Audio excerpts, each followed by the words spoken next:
To begin to understand Texas, you need to understand its history, especially in relation to the Comanche, the most feared of the indigenous people encountered by Anglo-Europeans as they headed westward. This map shows the Comancheria, the area of dominance of the Comanche.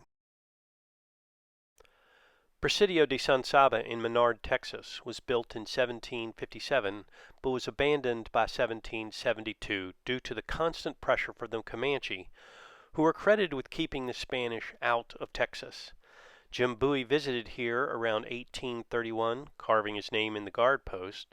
Bowie, of course, would die 5 years later in 1836 at the Alamo.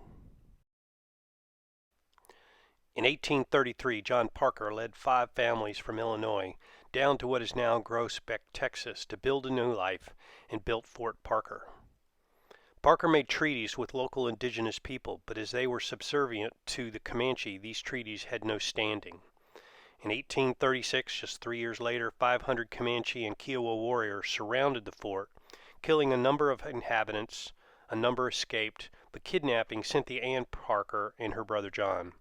Not much is known about John other than he was with a different branch of the Comanche, took a Mexican woman and his wife, and ultimately settled in Mexico. Much was written about Cynthia Ann Parker, her husband, the great warrior chief Petanacona, her near death at the Peace River battle where a Texas Ranger saw her blue eyes and did not shoot. Cynthia Ann was totally assimilated into Comanche culture, no longer spoke any English, and died 4 years later in 1864.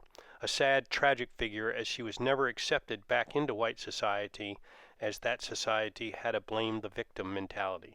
Her son Quanah Parker was the last Comanche chief and never saw his mother again, but he never stopped searching, finding her grave and having it moved closer to him in 1910.